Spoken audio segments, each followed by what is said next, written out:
Hello guys! Hello! This is for Taurus. Welcome dito sa aking channel, Taurus. Happy birthday sa mga Taurus. Kumusta kayo dyan? Tingnan natin, Taurus, kung anong messages, vibration para sa inyo. This is for the last week of April 2026 para sa mga Taurus. Okay, first card natin is Savoring Pleasure. Wow! And next card natin is Listening with Your Heart. Okay.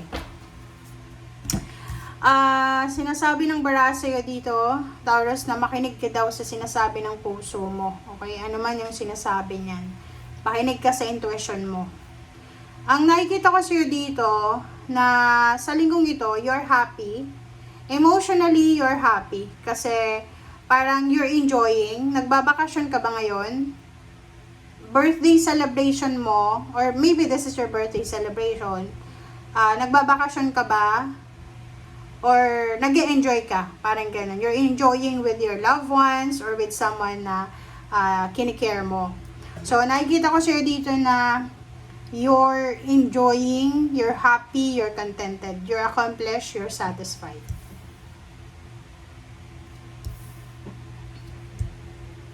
Alright, so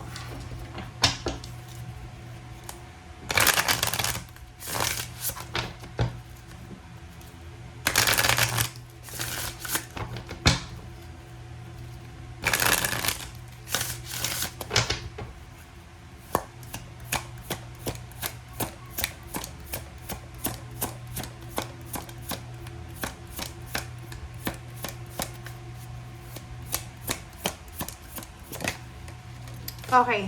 Rest and rejuvenation. Wow, number 19. So, this is resonated dyan sa Savoring Pleasure. So, may mga Taurus dito na nagbabakasyon talaga. You're in vacation, nagpapahinga, nagre-relax, pwedeng nagmamassage ka, nagpapamassage ka, nasa dagat, nasa swimming pool, nasa resort, or nag-i-enjoy ka. Yan yung sinasabi ng baraha mo. You're relaxing.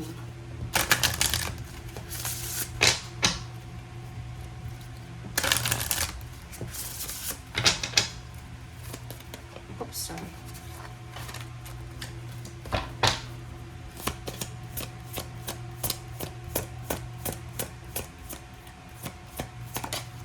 Okay. Emerald. Ceremonies and celebrations. Wow! Congratulations talaga sa inyo, guys, Taurus. Kasi, ang lahat ng baraha mo dito, you're happy, you're contented. There's a ceremonies, there's a celebration. Isa din dito yung birthday mo. So, it's importante ito eh. It's a time of important life passages such as weddings, pwedeng ikakasal ka or kinasal ka na birthday mo, may graduation sa family or anniversaries. Congratulations sa inyo, Taurus. Okay.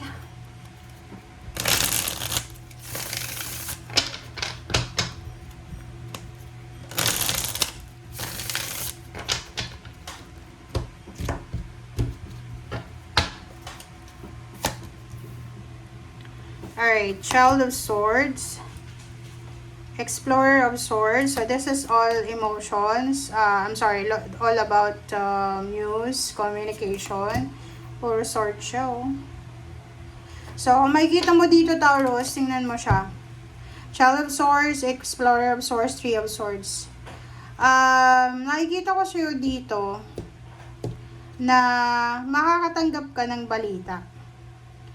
Makakatanggap ka ng balita, maraming kwento na pwedeng magbibigay sa'yo ng, pwedeng etong happiness na to na mararamdaman mo sa 5 days yan, or 4 days, parang ganon. Kasi by the end of the week, okay, by the end of the week, it's either you will receive a bad news, or posibleng it's either makakatanggap ka ng message from someone na pwedeng magbigay sa'yo ng pain and heartaches, or this is parang the end of pain and heartaches, parang ganon. So, nakikita natin dito, dalawang klase kasi to eh. It's either makakatanggap ka ng balita na pwedeng makasakit sa'yo, or pwedeng yung nangyari sa'yo sa past na sobrang nasaktan ka, ay posibleng this week ay maiiyak ka sa sobrang saya. Kasi the universe will bless you more than sa ini-expect mo. Kasi nandito yung the story. So, ibig sabihin, marami kang obstacles and challenges.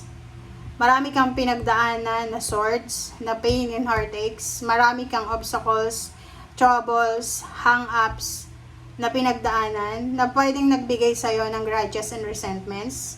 And at last ngayon, sa wakas, malapit ka na. Abot kamay mo na yung pangarap mo. Kumbaga ngayon, it's either this is the celebration of your promotion, salary increase, or pwedeng may recognition and awards ka.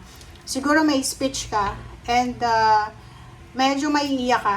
Kasi, kumbaga, aalalahanin mo yung mga nangyari sa'yo sa past, yung mga sacrifices mo na pinagdaanan, para maabot mo lang yung pangarap mo. Okay, Elder of Swords, Ace of Wands,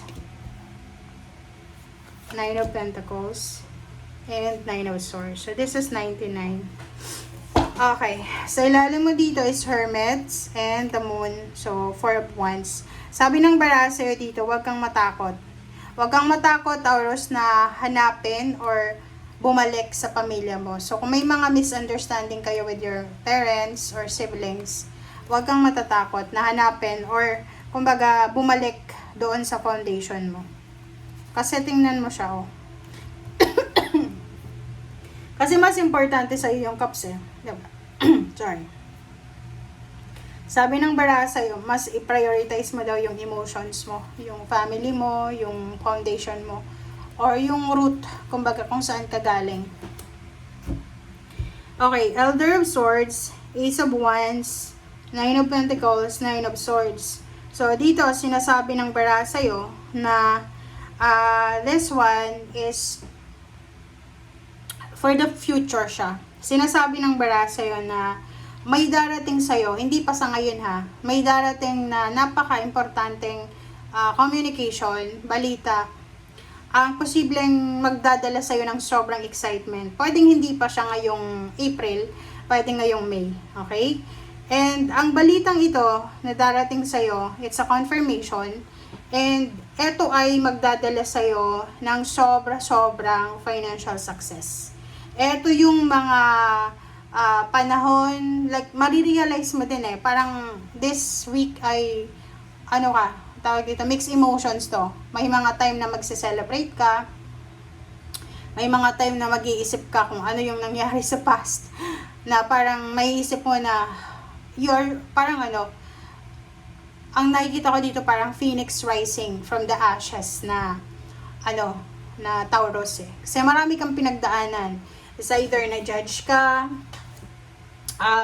sinira ka, ginawan ka ng kwento, and at last, nagtagumpay ka. Kumbaga, you're successful now, and yung success mo sa ngayon, hindi siya talaga yung ano, mapait na success yan eh. Kasi marami kang pinagdaanan. Tingnan mo nga naman, oh. Oh, kita mo ba? Nakikita nyo guys, eto, puro to ano puro negative yung nangyari sa'yo sa past. Hindi siya maganda eh. Pwedeng ginudge ka, walang naniwala sa'yo, walang tumulong sa'yo, mag-isa ka lang na nag-survive.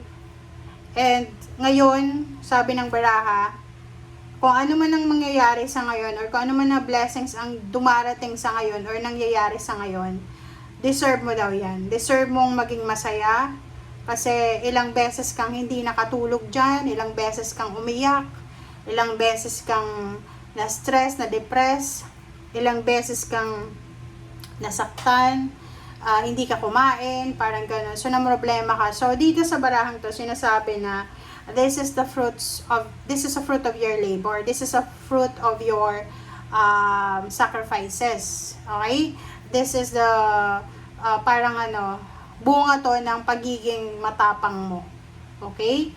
So, yun, congratulations sa inyo if there's a promotion or salary increase. And if may mga pangarap kayo sa buhay na hawak kamay nyo na ngayon or abot kamay nyo na, so congratulations sa inyong lahat. And enjoy it. Kasi deserve mo yan. Thank you guys. Bye!